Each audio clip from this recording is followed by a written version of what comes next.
नमस्कार दोस्तों, आज का यह वीडियो बहुत ही जरूरी और इंपॉर्टेंट है आप सभी के लिए। आज के इस वीडियो का टॉपिक है घर, मकान, दुकान, जमीन, संपत्ति को गिफ्ट देने से पहले सुप्रीम कोर्ट की नई गाइडलाइन जरूर जान लें। सुप्रीम कोर्ट द्वारा एक लेटेस्ट गाइडलाइन जारी करी गई है 24 मार्च 2025 को। एक ऐसा डिसीजन, एक ऐसा जजमेंट दिया गया है सुप्रीम कोर्ट द्वारा गिफ्ट को लेकर, गिफ्ट डीड को लेकर, जो पूरे देश में लागू किया गया है। अगर अब आप अपनी संपत्ति, प्रॉपर्टी, घर, मकान, जमीन, जायदाद अपने रिश्तेदारों को, अपनी पत्नी को, अपने बेटा या अपनी बेटी को देना चाहते हैं, यानी गिफ्ट करना चाहते हैं, तो सुप्रीम कोर्ट की यह गाइडलाइन जरूर जान ले। बिना इस गाइडलाइन के जाने अगर आप गिफ्ट कर देते हैं तो फ्यूचर में आपको कभी भी नुकसान हो सकता है। तो सुप्रीम कोर्ट द्वारा क्या नया लेटेस्ट ऑर्डर आया है, जजमेंट आया है और क्या नई गाइडलाइंस इसमें दी गई है गिफ्ट को लेकर, गिफ्ट यानी गिफ्ट डीड को लेकर क्या नई गाइडलाइन जारी करी गई है, यह गाइडलाइन जानना आपके लिए बहुत ही ज्यादा अहम और जरूरी है। और यह गाइडलाइन ध्यान रखिएगा पूरे देश पर लागू है, क्योंकि सुप्रीम कोर्ट द्वारा यहां पर डिसीजन दिया गया है। तो दोस्तों, आज के इस वीडियो के अंदर हम इस गाइडलाइन की पूरी डिटेल जानकारी आपको देंगे। जो भी ऑर्डर यहां पर जारी किया गया है सुप्रीम कोर्ट द्वारा, उसकी पूरी डिटेल आपको बताएंगे। तो वीडियो को एंड तक जरूर देखें। चैनल पे नए तो सब्सक्राइब करें और बेल आइकन पर ऑल नोटिफिकेशन पे क्लिक करें, ताकि आपको आने वाले सभी नोटिफिकेशन रिगार्डिंग हमारे वीडियोस रेगुलरली मिलते रहें। आइए स्टार्ट करते अपना आज के वीडियो को बिना किसी देरी के।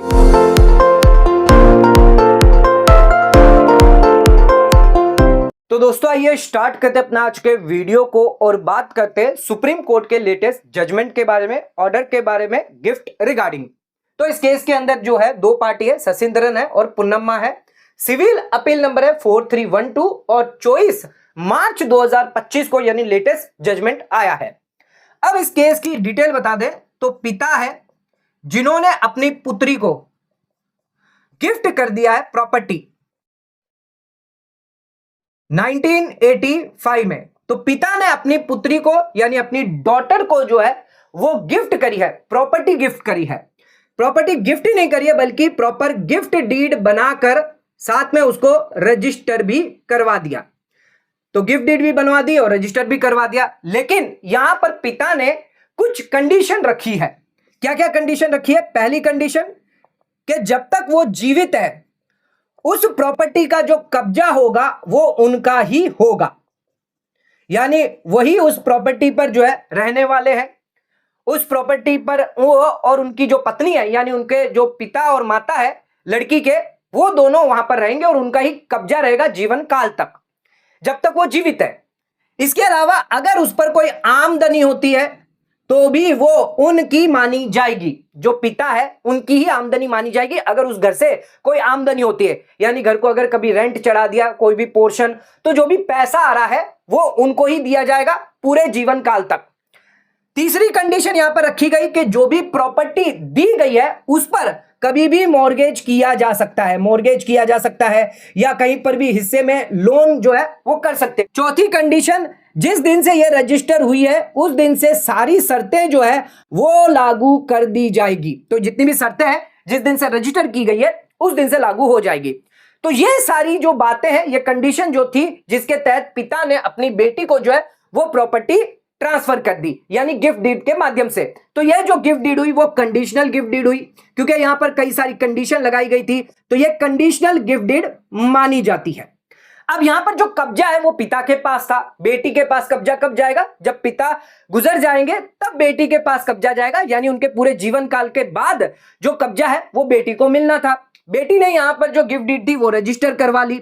तो यहां पर जो है रजिस्टर करवाने के बाद यानी रजिस्टर करवाते ही जो बेटी थी वो उसके पास ओनरशिप ट्रांसफर हो गई। तो यहां पर ओनरशिप किसकी हुई? यहां पर ओनरशिप हुई डॉटर की। और कब्जा किसके पास था? कब्जा जो था वो पिता के पास था, यानी पेरेंट्स के पास था, फादर के पास कब्जा था। तो कब्जा पिता के पास था और जो प्रॉपर्टी थी, ओनरशिप थी, वो बेटी की थी। अब समय गुजर गया, 8 साल बीत गए।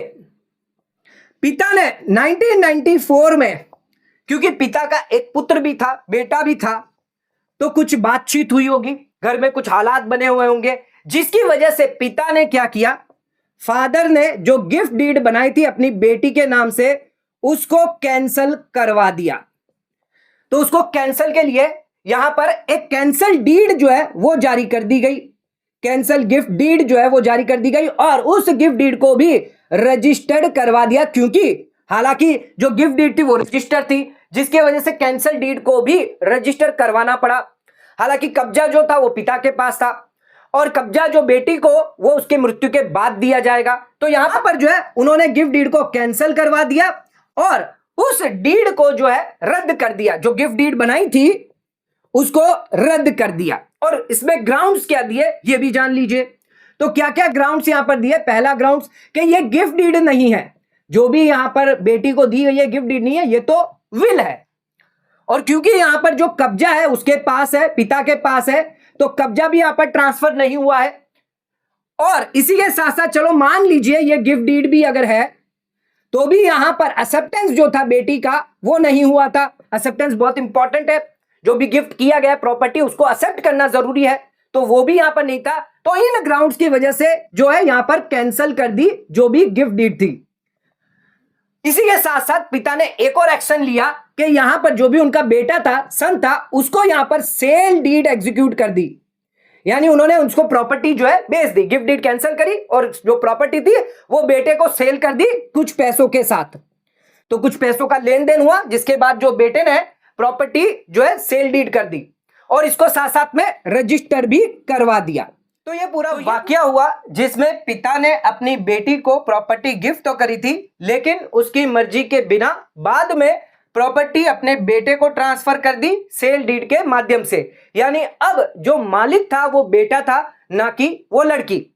तो यहां पर जैसे ही बेटी को पता चला कि वो जो है अब मालिक नहीं है, तो गिफ्ट डीड कैसे कैंसिल की गई और जो सेल डीड थी वो उसके हिसाब से इनवैलिड थी, जिसकी वजह से अब वो पहुंच जाती है सिविल कोर्ट और सिविल कोर्ट में केस कर देती है अपने भाई के अगेंस्ट। जो भी बेटा था यानी जो भी भाई था उसके अगेंस्ट केस कर देती है और जो गिफ्ट डीड कैंसिल करवाई थी और जो सेल डीड जारी करी गई थी उसको रद्द करवाने के लिए। तो गिफ्ट डीड जो कैंसिल करवाई थी और जो सेल डीड थी उसको रद्द करने के लिए यहां पर सिविल कोर्ट के अंदर केस कर देती है। अब सिविल कोर्ट के अंदर जो जज है वो ये कहता है कि जो पिता ने यहां पर जो प्रॉपर्टी जो गिफ्ट डीड करी थी वो गिफ्ट डीड नहीं है, वो विल मानी जाती है, क्योंकि उसके अंदर कुछ कंटेंशन ऐसे थे जो विल का इशारा कर रहे थे, यानी वो विल माना जाएगा ना कि गिफ्ट डीड। और उस को कैंसिल करके जो उन्होंने सेल डीड बनाई है वो बिल्कुल सही है, वो पूरी की पूरी वैलिड मानी जाएगी। यानी सिविल कोर्ट ने डॉटर की अपील को जो है वो खारिज कर दिया गया। अब डॉटर जो है पहुंच जाती है फर्स्ट अपीलेट में, यानी एडिशनल डिस्ट्रिक्ट जज के पास। एडिशनल डिस्ट्रिक्ट जज के पास भी डॉटर का यही कहना होता है कि जो गिफ्ट डीड कैंसिल करिए उसे रद्द करना चाहिए और जो सेल डीड है वो इनवैलिड है।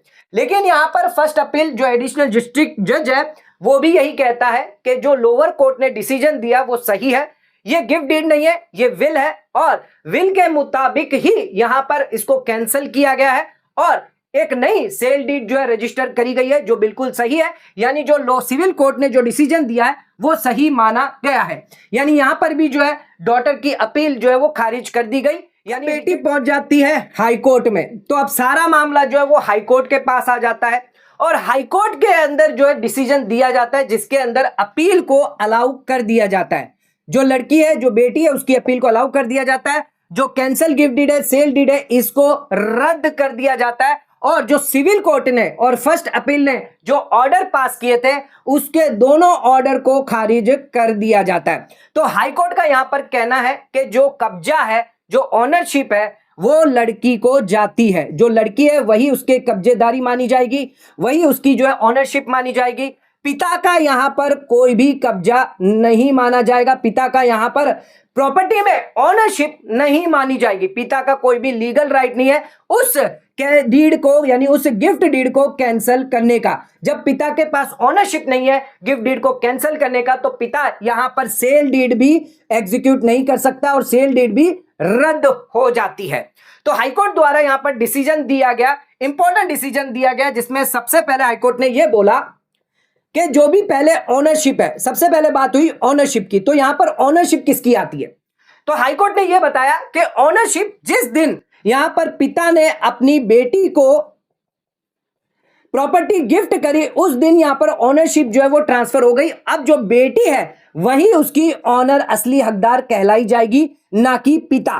पिता अब इसका ऑनर नहीं होगा इस प्रॉपर्टी का जो गिफ्ट ऑलरेडी कर दी है, और इस गिफ्ट की डीड को कैंसिल जो है वो नहीं किया जा सकता पिता द्वारा। अब इसमें बात आती है कब्जा की। तो यहां पर कब्जा तो पिताजी का था जीवन काल तक, जब तक उनकी मृत्यु नहीं होती है तब तक उनका कब्जा था, तो कब्जा पिता का था। यानी कंडीशन दी गई थी गिफ्ट डीड के अंदर कि कब्जा जो है वो पिता की मृत्यु के बाद यानी उनके जीवन काल के बाद कब्जा उनको मिलेगा। तो कब्जा भले ही पिता का था लेकिन ऑनरशिप जो थी वो अभी भी बेटी की थी। जो कब्जा दिया जाएगा वो उनके मृत्यु के बाद जो है बेटी को ही दिया जाएगा।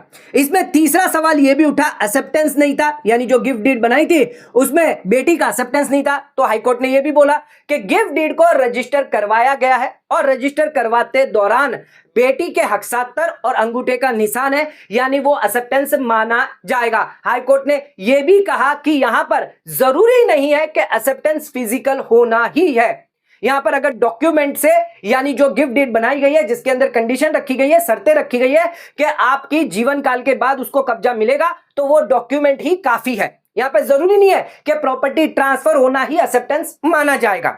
तो ये भी यहां पर बात कही गई। इसके साथ साथ एक कंडीशन मेन और कही गई कि गिफ्ट डीड जो है उसके अंदर कहीं पर भी प्रोविजन नहीं किया गया कि इसको फ्यूचर में कैंसिल किया जा सके। तो ये एक बहुत इंपॉर्टेंट डिसीजन जो यहां पर बताया गया कि गिफ्ट डीड के अंदर कोई भी प्रोविजन नहीं था। आपने गिफ्ट डीड की शर्तों में कहीं पर भी यह नहीं कहा गया क्या था कि यह गिफ्ट डीड जो है आगे फ्यूचर में रिवोक कर दी जाएगी या कभी भी इसको कैंसिल किया जा सकता है। तो ये कंडीशन जो थी वो इस गिफ्ट डीड में नहीं है। इसकी वजह से भी यहां पर गिफ्ट डीड को ट्रांसफर यानी गिफ्ट डीड को कैंसिल नहीं किया जा सकता क्योंकि ये प्रोविजन नहीं था।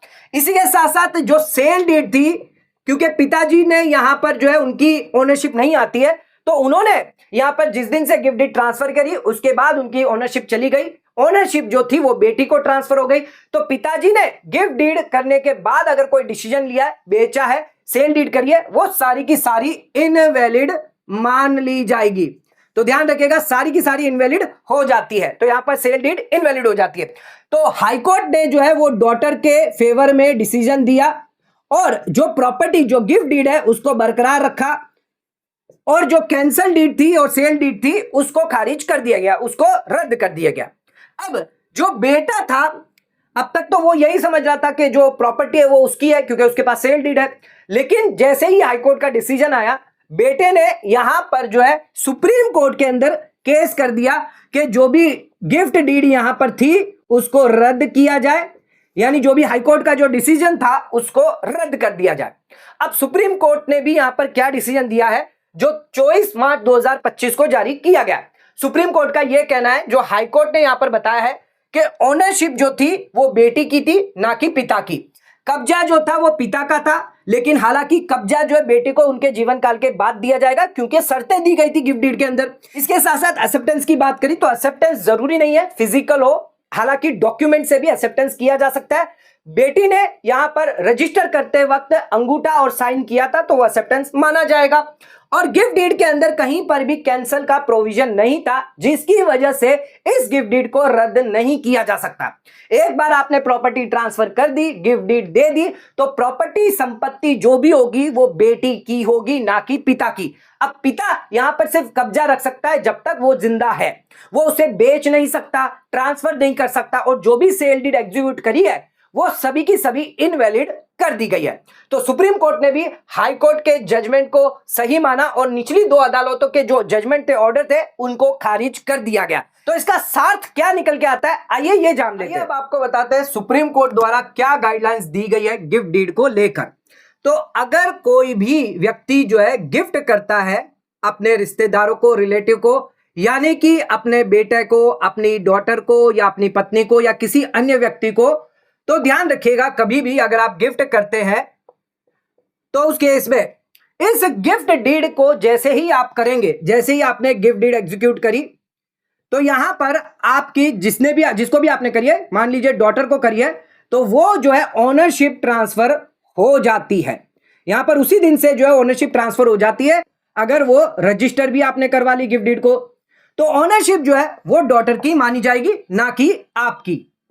तो पहली चीज ये ध्यान रखिएगा कि जैसे ही आप गिफ्ट डीड ट्रांसफर कर देते हैं, गिफ्ट डीड के माध्यम से प्रॉपर्टी ट्रांसफर कर देते हैं, तो गिफ्ट जो है जो दी गई है उनकी ओनरशिप मानी जाएगी, आपकी कोई भी ओनरशिप नहीं होगी। अब इसको अगर कभी भी फ्यूचर में गिफ्ट डीड को कैंसिल करना है तो सुप्रीम कोर्ट ने यहां पर साफ तौर पे कहा है कि उस गिफ्ट डीड के अंदर आपको यहां पर प्रोविजन करना होगा, आपको बताना होगा, उसके अंदर शर्त रखनी होगी कि जो भी गिफ्ट डीड दी बनाई गई है कभी भी फ्यूचर में इसको रिवोक किया जा सकता है, इसको कैंसिल किया जा सकता है। ये सारी कंडीशन जो है वो आपको रखनी होगी। अगर ये कंडीशन आप नहीं डालते तो उस केस में गिफ्ट डीड कभी भी कैंसिल नहीं की जा सकती, ये ध्यान रखिएगा। तो गिफ्ट डीड को अगर कैंसिल करना है तो आपको यहां पर कैंसिल का प्रोविजन डालना होगा। इसमें एक और बात कही गई कब्जा की, कि कब्जा जो है आप अपने पास रख सकते हैं, कब्जा आपके पास है, समझ लीजिए। तो यहां पर कब्जा जो है, यहां पर शर्त रखी गई थी, कब्जा जो है मरने के बाद जो है अपनी डॉटर को जो ट्रांसफर किया जाएगा। तो भले ही यहां पर फिजिकल जो है प्रॉपर्टी ट्रांसफर नहीं हो रही है, उसके बावजूद भी डॉक्यूमेंट तो है। यहां पर डॉक्यूमेंट क्या है? गिफ्ट डीड है। जो भी गिफ्ट डीड है वो एक डॉक्यूमेंट है। तो भले ही फिजिकल ट्रांसफर नहीं हो रहा है तो भी कब्जा जो है जब तक जीवन काल तक आपके पास रहेगा, उसके बाद जो है आपकी डॉटर को ही मिलेगा, किसी अन्य व्यक्ति को नहीं कब्जा दिया जा सकता। इसी के साथ साथ आपकी एक्सेप्टेंस की बात करें तो एक्सेप्टेंस जो है यहां पर रजिस्टर करते वक्त रजिस्टर जो करवाई थी वही एक्सेप्टेंस मान लिया जाएगा, क्योंकि वहां पर सिग्नेचर और हस्ताक्षर है उसके लड़की के, तो उसी समय एक्सेप्टेंस मान लिया जाएगा। डेट के अंदर उन्होंने एक्सेप्टेंस में अपना नाम नहीं रखा है तो वो एक्सेप्टेंस नहीं माना जाएगा, ऐसा नहीं है। अगर उसको रजिस्टर करवा ली भी तो भी वो एक्सेप्टेंस मान ली जाएगी। इसके साथ साथ यहां पर जो भी सेल डीड, अगर आप किसी और को प्रॉपर्टी सेल कर देते हैं, गिफ्ट डीड को कैंसिल कर देते हैं, तो ध्यान रखिएगा प्रोविजन होना जरूरी है गिफ्ट डीड के अंदर के कैंसिल और रिवोक का हो, तभी आप उसको कैंसिल कर पाएंगे, तभी आगे आप उसको बेच पाएंगे। अदरवाइज उसको आप बेच नहीं सकते। जो भी ट्रांजैक्शन आप करेंगे वो सब इनवैलिड माने जाएंगे, यानी इलीगल माने जाएंगे। तो सुप्रीम कोर्ट द्वारा ये लेटेस्ट नई गाइडलाइन जारी करी गई है, जिसके अंदर साफ तौर पर बता दिया गया है कि अगर आप अपनी संपत्ति, दुकान, मकान, जमीन किसी को भी गिफ्ट करते हैं तो उसमें एक प्रोविजन जरूर डाल दें कैंसिलेशन का, कि फ्यूचर में आप क्या है तो कभी भी उसको कैंसिल कर सकते हैं आपकी मर्जी के हिसाब से, क्योंकि परिस्थितियां बदलती है, विचार बदलते हैं। तो उसके फ्यूचर में अगर कभी भी आपका मन बदलता है तो आप उसको कैंसिल करने के लिए कैंसिल डीड बना सकते हैं। लेकिन कब बना सकते हैं? जब उस गिफ्ट डीड के अंदर वो लिखी हुई होगी बात कि आप कभी भी कैंसिल कर सकते हैं, अन्यथा आप कभी भी उसे कैंसिल नहीं कर पाएंगे। एक बार अगर आपने गिफ्ट डीड कर दी तो प्रॉपर्टी जो है वो ट्रांसफर हो गई है, ओनरशिप ट्रांसफर हो गई है। भले ही कब्जा ट्रांसफर नहीं हुआ उस समय, बाद में होगा, लेकिन अभी नहीं हुआ तो भी यहां पर प्रॉपर्टी बेटी की या बेटे के ही मानी जाएगी। तो एक इंपॉर्टेंट जजमेंट, एक इंपॉर्टेंट गाइडलाइंस सुप्रीम कोर्ट द्वारा दी गई है गिफ्ट डीड को लेकर।